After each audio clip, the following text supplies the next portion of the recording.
안녕하세요, 우실장입니다. 대한항공의 비즈니스 클래스인 프레스티지. 가격은 같은데 탈 때마다 좌석이 완전히 다르죠. 어떤 날은 공항버스 좌석처럼 살짝만 젖혀지고, 어떤 날은 옆 사람이랑 나란히 붙어 앉고, 또 어떤 날은 문까지 달린 스위트 좌석이 나옵니다. 대한항공은 현재 프레스티지 타입만 무려 6가지를 운영하고 있습니다. 다른 외국 항공사들도 많아야 3-4종인데 여긴 꽤 많은 편입니다. 다양한 기종을 운영하는 대한항공의 특징이기도 합니다. 최근엔 아시아나 합병 이슈로 아시아나가 주문해 뒀던 에어버스 350을 인수하면서 기존 아시아나 스마티움 타입의 시트만 교체하고 종류 하나가 더 늘었죠. 기재 변경으로 울고 웃는 이유기도 한 이 종류들, 정리 한번 해보겠습니다. 제가 놓친 부분이나 추가하고 싶은 부분이 있으시다면 댓글로 공유해주세요. 먼저 기내 통로가 1개인 협동체에서 볼 수 있는 2개의 타입입니다. 프레스티지와 프레스티지 슬리퍼 2.0, 그리고 대한항공의 메인, 기내 통로가 2개인 광동체 프레스티지입니다. 정리하고 보니 의외로 아시아나 출신의 350 버전이 좌석 좌우 너비가 56cm로 괜찮은 편이네요.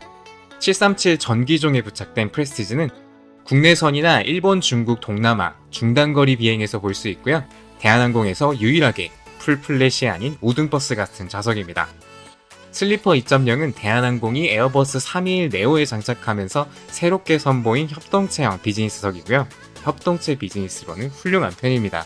자, 그럼 우리가 보통 많이 타고 기재 변경 변수가 많은 세 타입을 비교해 보겠습니다. 출시 순으로 슬리퍼, 스위트, 그리고 스위트 2.0입니다. 먼저 프레스티지 슬리퍼입니다. 2009년 선보였을 때만 해도 국내 최초로 180도로 누워가는 풀플랫 좌석이라 당시 꽤 매력적인 좌석이었어요.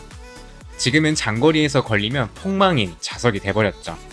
777의 232 배열과 380, 330의 222 배열이 있는데 나란히 붙어앉는 구조라서 옆좌석과의 프라이버시가 없는 게 제일 큰 단점입니다.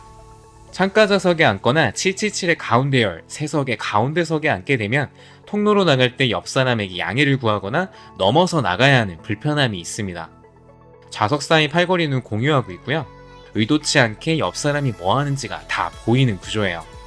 커플로 가시거나 일행과 함께 가신다면 나쁘지 않을 순 있습니다. 앞이나 양옆에 어디 막힌 곳이 없어서 탁 트인 공간감은 좋은 편이고요. 스크린은 3개 타입 중 가장 작은 15인치대고 조작하는 묵직한 버튼식 리모컨이 있습니다. 그래도 이 리모컨이 옆이 잘록해서 그립감은 좋아요. 트레이 테이블은 팔걸이 아래에서 꺼내 쓰는 방식으로 반접이식이라 펼쳐서 사용을 하고 앞뒤로 밀고 당길 수는 있지만 사용 중에 일어나기는 좀 번거로운 타입이에요. 비즈니스 타더라도 답답한 게 싫으시다면 탁 트인 느낌으로는 괜찮은 슬리퍼입니다. 다음은 2015년에 등장한 프레스티지 스위트입니다. 창가 좌석들을 지그재그로 바꿔서 좌석 배열이 121로 변경됐고요. 창가석을 포함한 모든 좌석에서의 통로 접근이 가능해졌고 좌석 사이에 열고 닫을 수 있는 파티션을 설치해서 프라이버시를 강화시켰습니다. 슬리퍼 대비 보완된 가장 큰 특징들이에요. 거기에 더해 오토만이 별도로 추가돼서 좌석만 눕혀지던 슬리퍼 대비 다리의 편의성과 자유도가 증가됐고 수납 공간도 추가됐습니다. 앞뒤 간격 공간이 좋기 때문에 최신 스위트 2.0보다도 선호하는 분들이 많은 것 같아요. 모니터 사이즈가 2인치 커진 것에 더해서 리모컨도 스마트폰 느낌의 터치 타입으로 바뀌었습니다. 슬리퍼에서 버튼식 쓰다가 이거 쓰면 급 세련돼진 느낌입니다. 그리고 트레이 테이블은 우드 패턴을 넣어서 비즈니스석의 느낌을 살려줬고요. 사이즈가 좀 더 커지고 접이식이 아닌 풀사이즈로 좌석 옆에서 슬라이딩으로 나옵니다. 옆으로 돌릴 수가 있어서 사용 중에도 움직일 수 있게 편리해졌어요. 구아바 주스도 한 잔 마셔주고요. 그리고 모니터는 좌석 간격이 190cm라 좀 거리감이 있긴 한데요. 그래도 슬리퍼보다 사이즈도 커지고 화질도 더 좋아진 느낌이라 기내인터 사용하는데 큰 불편은 없습니다. 자다가 난기류 때 벨트 사인이 켜질 수 있으니 담요 밖으로 벨트를 매줬고요. 한숨 자고 다음 타입으로 넘어가겠습니다. 마지막으로 대한항공의 최신 최고 사양 2024년 보잉 787-10 도입 및 대한항공 리브랜딩에 맞춰 선보인 프레스티지 스위트 2.0입니다. 진정한 스위트의 등장인데요. 132cm의 좌석벽 높이로 프라이버시를 한층 더 끌어올린 스위트석입니다. 가운데열의 허니문 시트는 커플들한테 인기가 있다고 하더라고요. 그래서 저는 창가석으로 갈게요. 무엇보다 좌석마다 설치된 슬라이딩 도어는 국내 최초 스위트 좌석의 완성이라고 볼 수 있는데요. 안타깝게도 아직 787-10에서는 인증 지연으로 닫을 수는 없습니다. 레트로핏된 777-300이야 한기에서는 닫힌다고 하네요. 야심차게 내놓은 신상 좌석답게 좌석 기능들도 다양해지고 소프트웨어, UI들도 새로워졌습니다. 공간감은 호불호가 좀 갈리는데요. 좌석을 눕혔을 때 다리를 앞좌석 콘솔 밑으로 뻗는 스태거드 타입이라 눕혔을 때 길이는 2m까지 늘었지만 앞뒤 좌석 간격은 117cm라 확 줄어들었어요. 안쪽 오토만이 좁아지는 특성상 답답한 느낌이 없지 않아 있습니다. 안 그래도 커진 모니터가 얼굴과 꽤 가깝게 위치해 있어요.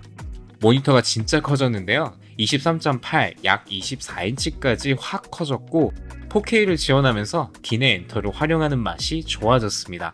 다만 최고의 단점, 화면 비침이 거의 거울 수준입니다. 인사 간단히 드려볼게요. 그래도 스크린의 터치감은 정말 예술인데요. 쓱쓱 넘겨보는 맛이 정말 좋습니다. 트레이 테이블은 모니터 밑에서 별도로 밀려나와 조절되는 타입으로 기내식 서비스 중에도 쭉 밀어놓고 이동할 수 있어서 이동 편의성도 좋아졌어요. 치워줄 때까지 안 기다리고 그냥 밀어놓고 나갈 수 있습니다. 안쪽에 개인 디바이스 설치할 수 있는 틀이 있어서 비치는 모니터가 부담스럽다면 제 걸로 보면 됩니다. 전용 수납 공간이 좌석 옆에 별도로 미닫이 형태로 생겨서 더 편리하고요. 리모컨도 햅틱 타입으로 변경됐어요. C타입 고속 충전 단자와 무선 충전 설치 등 하드웨어적인 변화가 직관적이고 편리하게 변경됐고요. 전반적인 객실 통과 무드도 차분해져서 한층 고급스러운 프레스티지 이미지를 구축하는 것 같습니다. 대표적인 대한항공 프레스티지 타입들을 비교해봤는데요. 좌석의 타입에 따라 기내 경험이 다른 느낌으로 다가올 수는 있지만 프레스티지에서 제공되는 어메니티와 서비스는 동일하고요. 기내식도 코스로 에피타이저, 메인, 그리고 디저트가 나오거나 한 번에 나오거나 혹은 도시락 박스가 나오거나 하는 건 기존의 갤리 타입이나 비행 시간에 따라 달라지기 때문에 차등은 없다고 보시면 됩니다. 저는 사실 주로 마일리지를 사용해서 프레스티지를 탑승하기도 하고 어떤 타입이든 잘 타고 잘 먹고 잘 자는 스타일이긴 한데요. 그래도 꼽자면 스위트 9형이 누웠을 때 다리가 더 편한 느낌이라 선호하긴 합니다. 선호도는 그래도 프라이버시가 좀 강화된 스위트 2종 사이에서 나뉠 것 같은데요. 여러분은 어떤 좌석이 더 좋으셨나요? 혹은 어떤 좌석을 타고 싶으신가요? 댓글로 공유해주세요. 오늘도 영상 끝까지 봐주셔서 감사합니다.